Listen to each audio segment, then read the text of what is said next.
So this week is the last week you have to finish up your pop art paintings. You're painting a figure or an object in the background, reminding you that the background can be something with a pattern or something that you create, but the figure or the object itself has to have those three colors that you found out for yourself by doing your color mixing assignment. One of the colors has to be a shade, the other color has to be a mid-tone, and the last color has to be a tint. And those three things, those three colors represent the shadow of your painting, the medium tones, like the medium grays of your painting, and then the highlights of your painting. So far I've only done one coat of my shadow and my medium tone. So today I'm going to be adding the light tone and then doing a second coat and adding any detail work that I might want to add to the eyes, the hair, or maybe something interesting in the background. Now we also talked about if you have time and you feel like doing this, you can add black outlines to things, and some of these dots that Roy Lichtenstein liked to add in the shadows of his pieces, and some type of interesting pattern in the background. Okay, that is totally up to you. That is not a requirement of this assignment, but it'll make it look a little bit more pop art and finished if you want to do that. But you can just do this instead.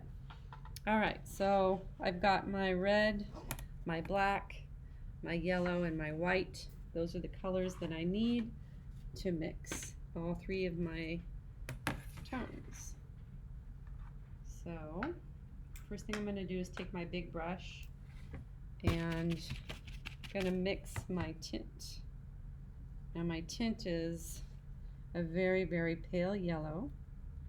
I'm going to mix enough of it so that I can cover all of my tints in my painting without running out and having to remix more. At least I'm going to do my best to try to estimate that. I can always mix more. It's just a little bit challenging to get the same color every time.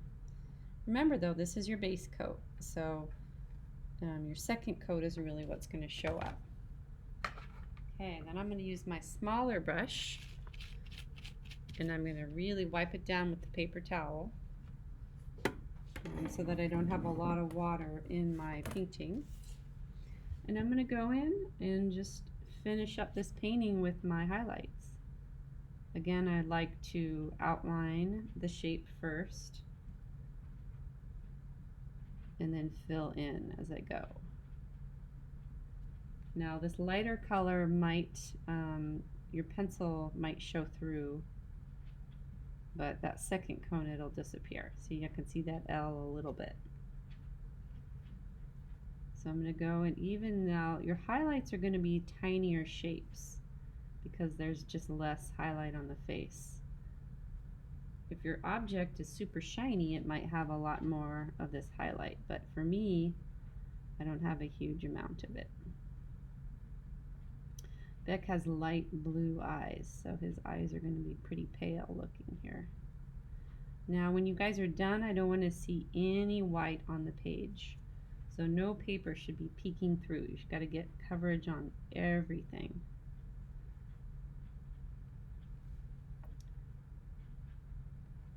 So I'm just going to finish like one section of this, and then I'm going to show you what it looks like to do the details.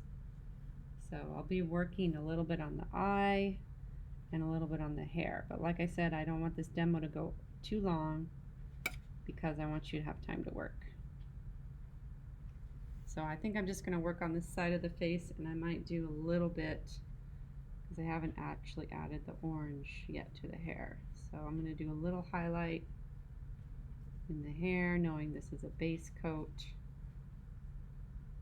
And you might want to get some texture in there, right? So it's like streak your brush.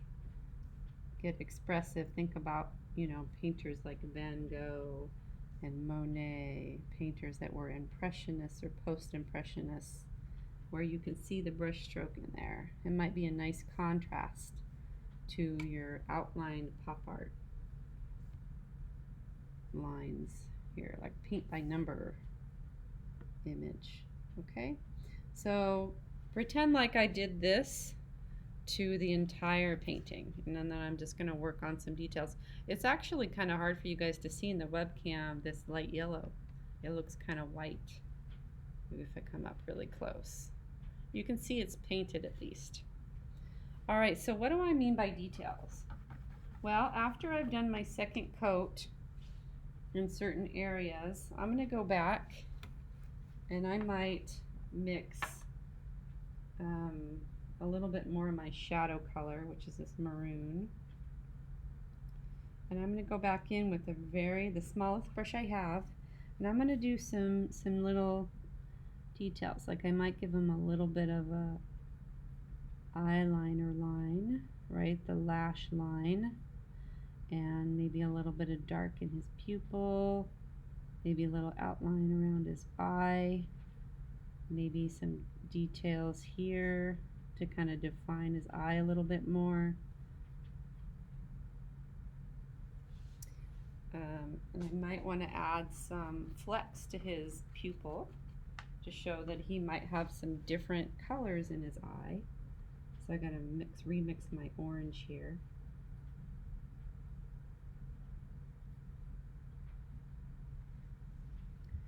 And I might just put some of those flecks of orange in his eye. Maybe a little bit of orange in the corner of the eye.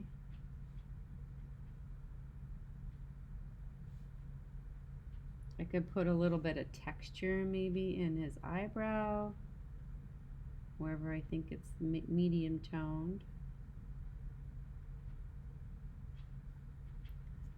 I'm going to go over my orange here again. Coat 2, right? So you want to do coat 2 before you do your details, but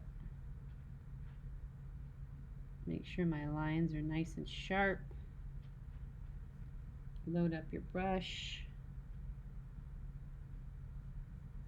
Make sure none of your pencil marks are showing through.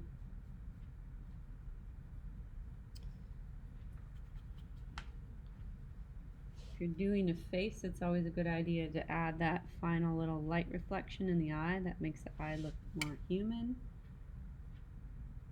Maybe I'll add a couple little dots here and there just to make it look even more realistic. Maybe a little bit of highlight in the brow. Whoop. So these are the details I'm talking about in his eye. So see the difference between this eye and that eye? This one looks more finished and it has some texture and some detail to it. Okay, and then the hair, if I want to go in with the hair, I go into my yellow here and I could like add some more streaks.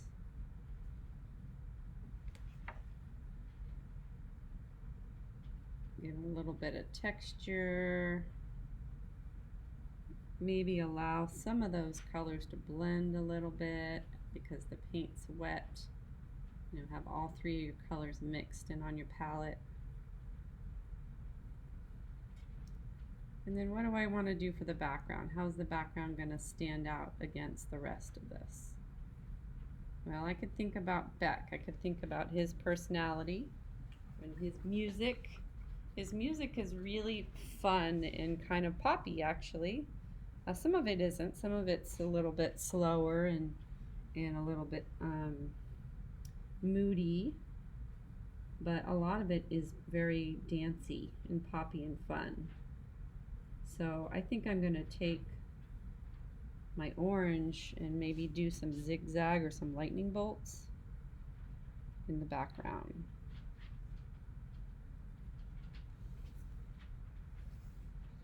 So this part should just be kind of fun. Don't rush it though, you know, be tidy with it like you did the rest of your painting. Don't make it too complicated. You don't have time for that. Just keep it simple, some type of pattern, something that looks like it's kind of disappearing behind him to give it a little bit more depth. So up here it could just really just look like some lines. Miss Granger? Can you put your question in the chat? Okay. Thank you. All right, I might even add a little bit of yellow here on top of it so that there's a little bit more depth to that lightning bolt.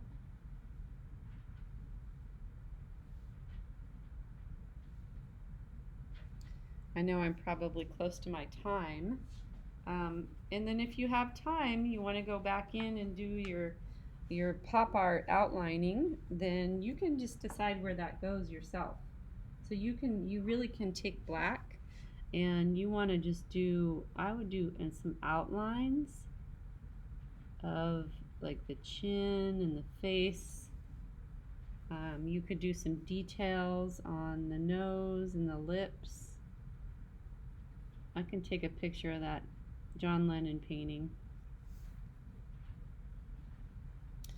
And you can go as far as like maybe outlining the eyebrow. You know, this is where you get to kind of make creative choices and express yourself in certain ways. Maybe I have some fun kind of zigzaggy outline on the hair. I don't think the dots are really what I want to go for. I think there's enough information and texture in this painting that I don't need those dots. Okay, so that is the extent of my demo. I'm going to continue to work on this when you guys are working just so I can finish up, but I want to give you time to work.